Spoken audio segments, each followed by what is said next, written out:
विशाखा बोली अब तो श्री जी को मनावे के काजे कोई योजना करनी पड़ेगी। ठाकुर जी बोले कहां करूं? तभी वन में देखी कि दो वृक्ष और दोनों वृक्षन से एक बेल निकल करके, एक वृक्ष की बेल निकल के दूसरे वृक्ष पे जा रही है। ऐसी एक डाल है। हमारे ठाकुर जी ने वो जैसे ही देखो बोले अब एक तरीका है। बोले कहा? बोले या कुछ झूला बनाऊंगा।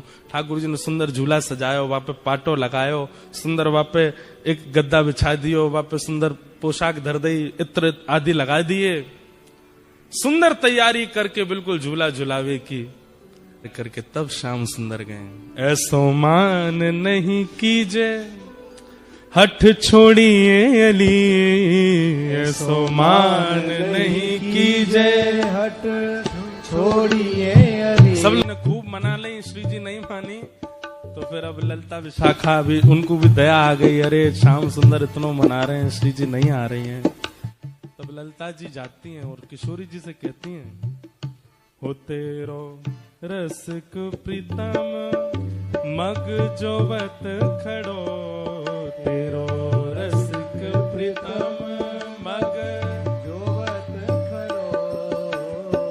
ललिता जी कह रही हैं अरे ये रसिक प्रीतम श्याम सुंदर आपकी बाट निहार रहे हैं। आपको ठाकुर जी दूर जाके झूला के पास बैठ गए। किशोरी जी कह रही हैं कि ठाकुर जी तो कह लो खुद ने बनाया और झूला खुद ही झूल लेंगे।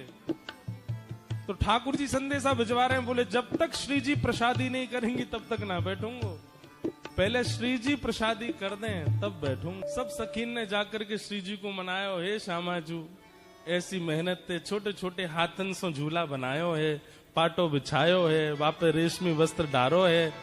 श्याम सुंदर इतना श्रम करके देखो कैसे चढ़ चढ़ के पेड़ पे पूरे झूला की तैयारी कर रहे हैं। ऐसे मत करो, चलो। अंत में श्री जी मान गई। अब श्री जी तो बेचारी हमारी सहज है, नेक में ही मान जाए, मान करें जरूर है लेकिन मान बहुत जल्दी जाए। इतने में किशोरी जी आ गई। अब जैसे ही किशोरी जी आई तब तक ठाकुर जी ऋषिया गए। ऋषियानो समझे? ऋषियानो कहते के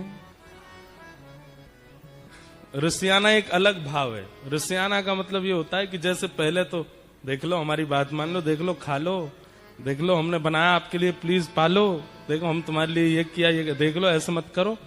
जब फिर भी नहीं मानता सामने वाला तो फिर ऋषियाए वाला व्यक्ति, जब आप फिर जाओगे तो अब मैं दूंगा नहीं, ये होता है ऋषियाना। ये गुस्सा नहीं है, अब नहीं दूंगा। तो ठाकुर जी अब ऋषिया गए और जैसे ही ठाकुर जी ऋषियाए श्री जी आ गए। अरे कहाँ है श्याम सुंदर? बोला हाँ यहीं थाड़ो। कहाँ? पाटो काई को उठा लियो या मैं तो झूला में तो पट्टा उठा लियो ठाकुर जी ने, वो धर दो ना ना, हमारो झूला, हमारो पाटो, हमारी सजावट, हमारे हाथ से भाई हम ही झूल लेंगे, ले जाओ अपनी श्री जी को। अरे बड़े घर की हैं, इनको बड़े घर की चाहिए, ले जाओ, हमें हमने। अरे देखो ऐसे मत करो, बड़ी मुश्किल से तो मना के। बोले मोए ना मनानो, ले जाओ, वापस ले जाओ इनको, मैं अकेला ही झूल लूंगा यहाँ पे।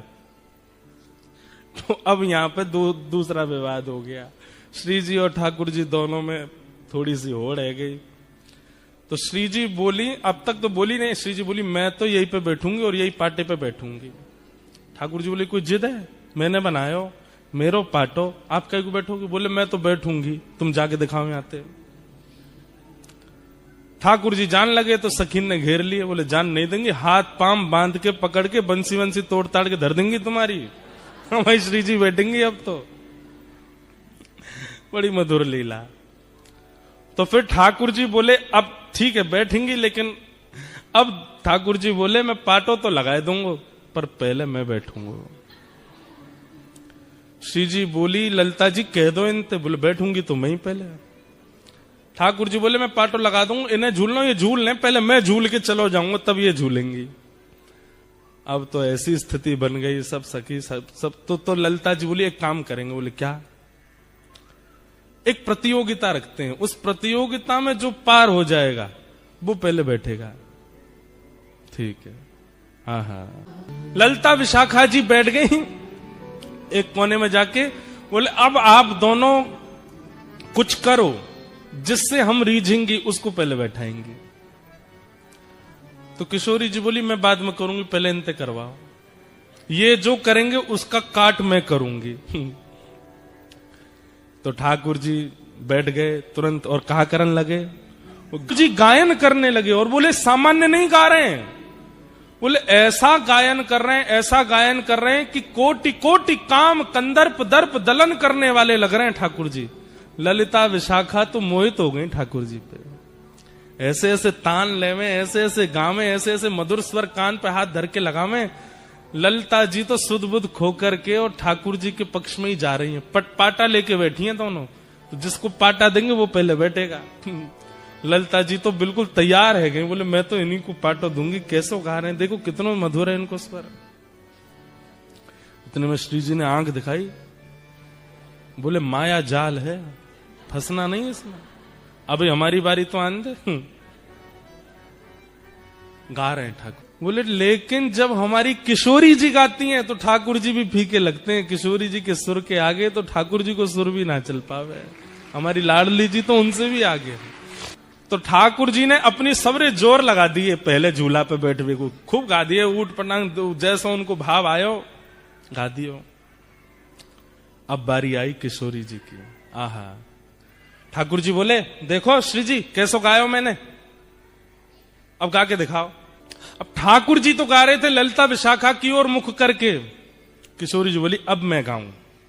किशोरी जी बैठी ठाकुर जी की तरफ मुख करके, सामने ठाकुर जी बैठे हैं और किशोरी जी उनकी आंखन में आग डाल करके, और जैसे ही गानो प्रारंभ कियो, श्री जी को पहलो स्वर लगते ही ठाकुर जी तो मंत्रमुग्ध है गए और ललिता जी के पास जाके बोले पाटो दियो, और पाटो ले जाकर के लगायो।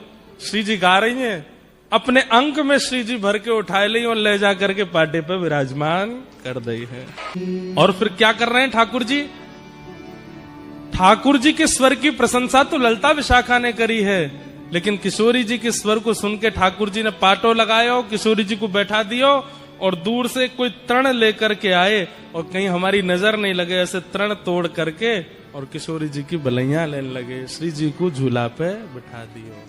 बोलो झूला बिहारणी बिहारी जू सरकार की।